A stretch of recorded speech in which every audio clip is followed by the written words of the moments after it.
I've been working as a private investigator for 6 years now. You may have some crazy ideas about that, but it's far less glamorous than what you might think.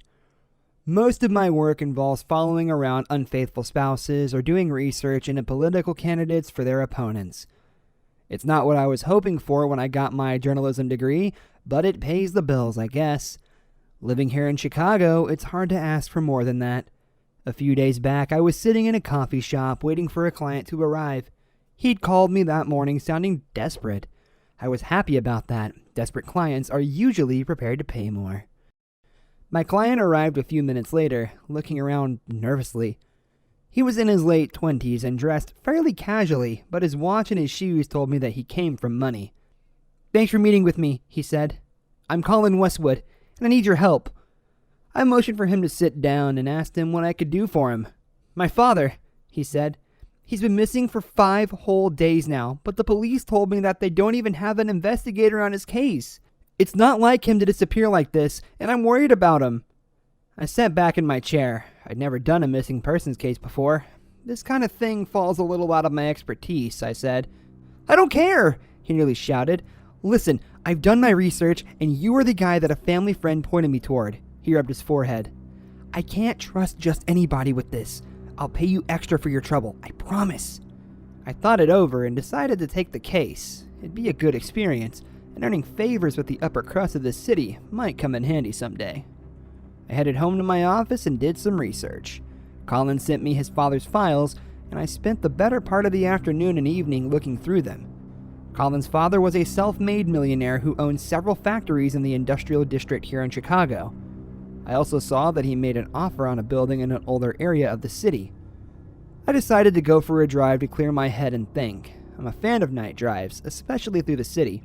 There's not much better than the feeling you get when you drive alone at night, or see a city skyline at dusk with wind on your face. Anyway, I found myself driving to this property. I'm not an idiot, so I was keeping an eye out all around me for anyone who might want to jump me. The factory was old, one of the older ones I'd ever seen. That's when I saw a blur of motion in the door mirror on the right side of my car. My back right window was smashed and the inside of my car was littered with the explosion of safety glass. I looked back to see who was attacking my car but saw nothing. I hit the gas and sped away, still looking backwards. The street was well lit, and there was nowhere to hide, but I saw no one in the street. When I looked forward again, my eye was drawn to my rearview mirror. It revealed a man standing motionless in the street, staring at me. The man looked badly burned. I sped back to my apartment, shaken. I did some research that night and saw that the factory had been a host to dozens of accidents and disasters over the years. Still, I thought that was the case for most old factories in Chicago. I told myself it must have been a crazy homeless guy, nothing more. When I only saw him in my mirrors, I didn't know. The next morning I called Colin and told him that I was going to go into the factory. "I'm coming with you," he said. I was secretly glad. The idea of exploring the place alone, even during the day, didn't appeal to me. I met Colin in the front of the factory that morning and we made our way in. It was decrepit. It looked like it hadn't been used for at least a decade. "Look at the walls here," Colin said. "There's soot everywhere." It was true. Black soot stained the brick of the walls. We walked into the back of the building and I forced the door open. I jumped back and cursed under my breath. Colin peered forward and let out a slow breath. Well, you don't see that every day. It was a circular stairway that curved down for as far as I could see. Colin knelt down and picked up something off the ground. His hand clenched tight. "We have to go down there," he said. "Are you crazy? We die," I said. He held out his hand to me, revealing a small pen flashlight. "This was on the ground there. It's my dad's light. He never leaves home without it. If this is here, he must be down there." I stared at the light, then Colin, and finally shrugged. "If you want to go down there, be my guest." Colin flipped on the light and started his way down the stairs. They were far sturdier than I had thought, and didn't make so much as a creak as he made his way down them. I stayed up top for a moment, but finally gave in and used my phone's light as I made my way after him. There was a corridor at the bottom of the stairs that led out further. I found a switch and flipped it, and flickers of light appeared every 30 feet or so. As we walked down the hallway, a layer of water appeared. It was just a few inches deep, but it reeked of mold and mildew. Colin brought his sleeve to his face, trying in vain to breathe through it. Okay, maybe we should come back with more. He trailed off as his eyes caught on something. I followed his gaze and saw what he'd been looking at. A foot and part of a leg were sticking out of a room down the corridor. We ran for it and turned the corner. It was Colin's father. He'd been dead for several days at least. Colin was in disbelief. "No," he said, almost a whisper. That's when I heard the sound of splashing water echo from down the hallway. My mind flashed to the night before, and I stepped away from Colin. I heard another splash and saw a wave of water appear some 30 feet in front of me, as if someone had thrown a rock into the murky water. I pulled out my phone and took a picture, and that's when I realized what I was seeing. The area was well illuminated by the flickering lights, but I saw nothing in there. But when I looked down to the water, I saw the burned man from the night before staring at me in the water's reflection.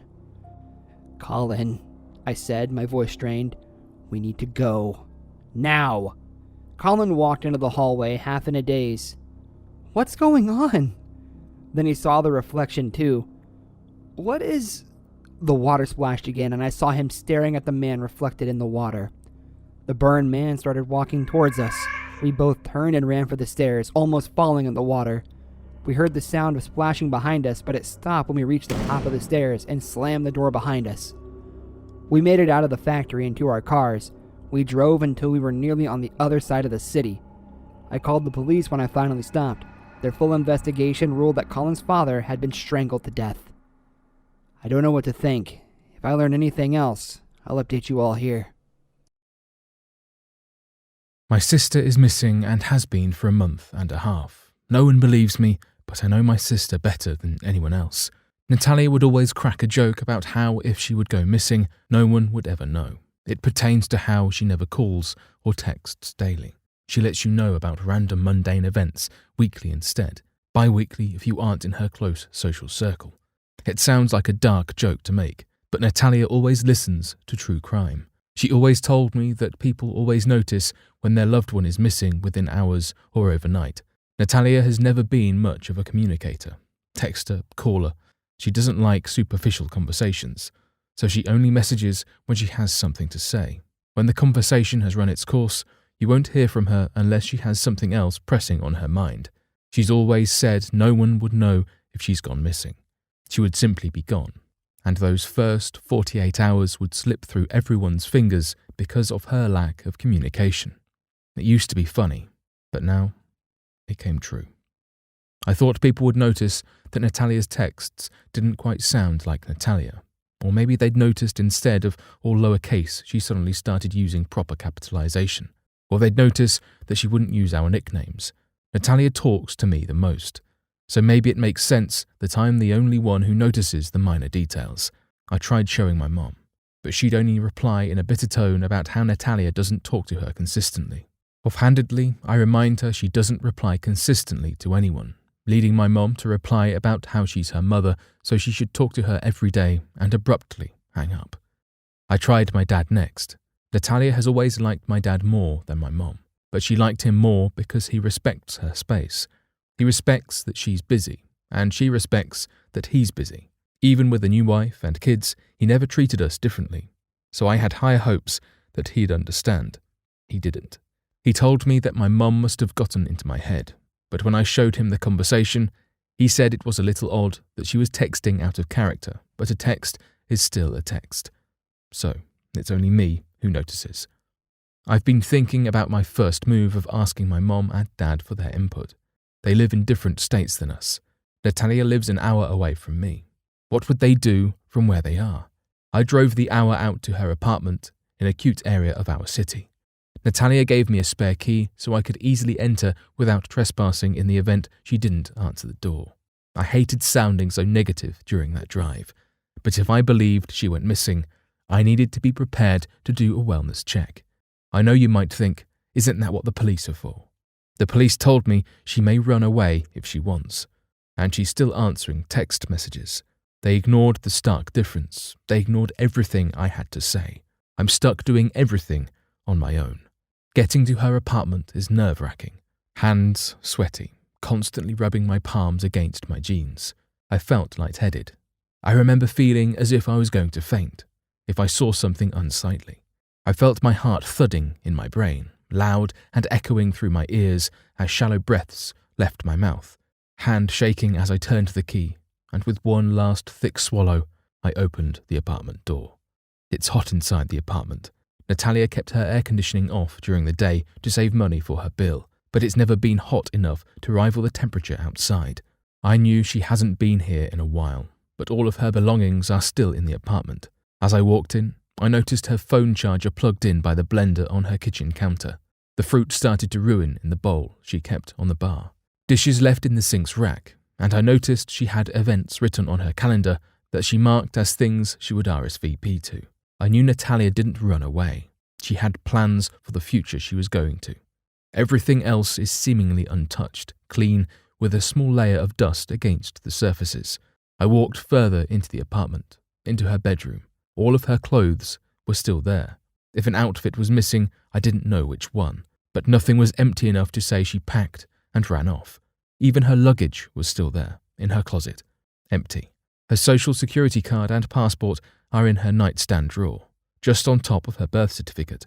I called the police, and finally I could fill out a report. I guess seeing no sign of a runaway besides a purse and car being gone is sufficient evidence to at least look into the case. They relieved me as the police questioned me formally. I showed them all the evidence and explained her daily schedule so I can explain why her purse and car are gone. They seemed to take me seriously, and I thought I could start plastering her face all over the city in flyers or even talk to local media. But again, I was proven wrong. Social media isn't lying when they say the police are a joke. Natalia didn't lie either when she talked about her true crime cases. They promised to look into it, gave me a case number and a phone number to call back on. I didn't hear any updates for 3 days, so when I called and asked, they told me they hadn't even looked. Even though by this time, she's been missing for 2 weeks. Meanwhile, I'm still getting texts from the imposter holding Natalia's phone, who uses proper capitalization and grammar. I check her apartment every day and watch the fruit ruin in the bowl. I searched our conversations for Natalia bitching about horrible police work. I remember she told me a family had to outsource someone or something else to help with their missing or murder cases. That's when I found a private investigator. My private investigator, Daniel Montgomery, proved to be way more useful than the police. Daniel started everywhere, leaving me to do the awareness work. The media wouldn't see me, however, since the police classified her as an adult runaway, even though there's enough circumstantial evidence to suggest otherwise. My mom and dad took the police's side, saying she ran away since they still get the weekly text messages that comprise small talk and wishing them well. Both of them forget Natalia doesn't do small talk. I put flyers up anywhere I could until Daniel got back to me a week later. Natalia works at a customer service call center for a cell phone company. Her place of employment is nice enough to talk to Daniel. They were wondering when Natalia was coming back to work. They had called her for a week, but after her third no-call, no-show, they considered her unemployed. Her boss found it weird since Natalia has never been late, and when she was pulled over on the side of the road with a cop checking her license and registration. She had a ticket to prove her whereabouts 30 minutes into her shift. Her boss told the PI that she completed her last shift 3 weeks ago. She clocked out at 8 p.m. The next morning, her car wasn't in the lot.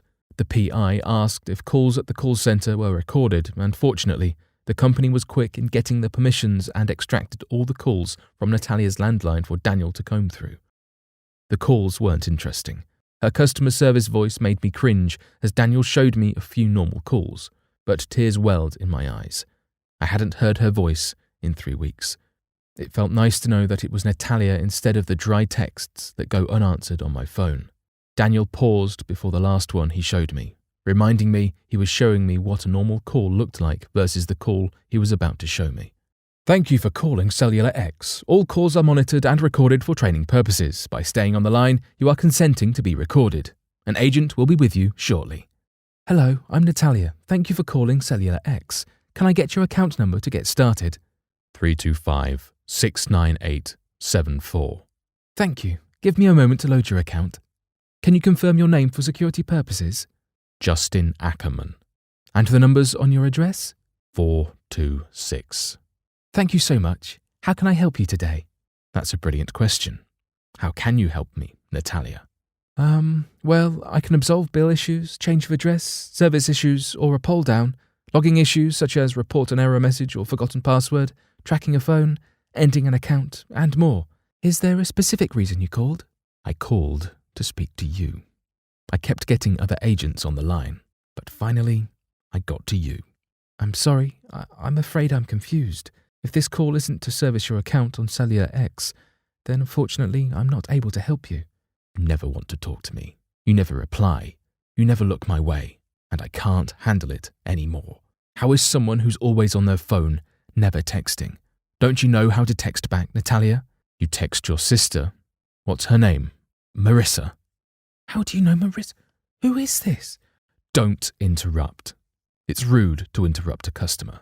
I'm Justin Ackerman, remember? Account 325-69874 with address numbers 426. We should be closer. I'm in love with you and you haven't answered a text from me in months. I text you every day, but I remember the day you blocked me or changed numbers because the blue bubbles turned green. Change numbers? Is this? It is Justin Ackerman. You already know that, silly. Go on and end your call professionally. Would hate for you to get into trouble on your last day. Last day? End the call. Thank you for your call to Cellular X. If you stay, on the line, there will be a survey that takes roughly 2 minutes to complete your service today. Thank you. As you can guess, that wasn't the real Justin Ackerman. They found the real Justin Ackerman dead in the bathtub of his house. He was left to rot there for 2 months, but no one suspected a thing because he texted. Whoever this creep is who stalked Natalia is unknown. The police still think there's a runaway despite the obvious threat in the phone call, despite Justin Ackerman showing up dead under the same circumstances. They think maybe she ran away after being threatened or something like that. The PI couldn't get the phone records from Cellular X since they held those under federal grounds, needing a federal subpoena. There's only so much Daniel could do, but it meant the world that he even tried. I had nothing in our conversations about a creep who texted her. I'm glad I delete nothing. I have texts from Natalia dating back to 3 years ago when I got this phone. The only thing I have is a list of guys she went on dates with. It's not great, but it's a start at least. I narrowed the list with Daniel to only the guys she saw before she got her number changed. Natalia only met guys on dating apps and gave them her phone number if she got proof they weren't catfishing weirdos like a video on Snapchat or something. The list is small. Giovanni, Jason, Bryce, and Johnny. Only 4 guys in 2 years and 3 months. She didn't seriously date any of them, but I still could get their last names from conversations. Natalia always gave the last name before a date. Daniel went to talk to them, but nothing came of it. I'm not shocked. Natalia didn't say they were weird. I kept reading, searching, until a text came from Natalia's phone. I called Daniel immediately before I answered, waiting for him to come over. We answered them together, to ensure I said the right things, to extract information. I heard you're looking for me. You haven't been at your apartment for over a month. What if I went on vacation, met a boyfriend, and took a trip? What if I went to visit family? What if I went backpacking across Europe? Or what if I just ran away? I'd still find you. I know this isn't Natalia. You can stop pretending to be my sister. This is your sister. I know you killed Justin Ackerman because he had a Cellular X account. Were you some rejected loser she didn't even tell me she went on a date with? I don't know what you're talking about, Marissa. I'm your sister. Besides, I don't tell you everything about my private life. Stop pretending to be Natalia. I heard the phone call. I heard you tell her it's her last day, and I heard you admit to stalking her. Scary phone call, wasn't it? It's why I ran off, and it's why I'm texting you now. Stop looking for me, or I'll come to find you. I didn't show it to the police. If I showed it, they would think Natalia ran away, and they were just now looking into her bank accounts. They haven't been touched for a month and a half. Natalia is still missing. I guess she was right. I guess no one really would know if she was missing. No one besides Daniel the PI believes me that she's missing. Mom and Dad have their head in the ground, living off those texts as a sign that she's alive. Her apartment gets cleared out next week. Flies swarm around the apples and bananas in the fruit bowl on her counter. I think I know who it is after reading enough into our texts. A guy that approached Natalia in a club, Henry. She told me he was clingy just before her number got changed. Daniel is looking into it now, but I'm not sharing this for awareness. What is a bunch of strangers going to do on the internet besides keep their eyes peeled for the news story that's never to come? I'm sharing this because this past week I'm getting texts from an unknown number of locations I've been to this week. Nothing else. Just shops, my job, restaurants. Sometimes the texts will say Daniel and I went to this place, or what I wore. I'm being stalked now. I tried telling the police, but they told me there's no funding to have a watch at my house. I got a text before I sat down here and wrote this all up. He told me I look cute in my pajamas, sitting on my couch, watching Natalia's favourite movie. I'm sharing this with you because if I go missing, I want someone to know.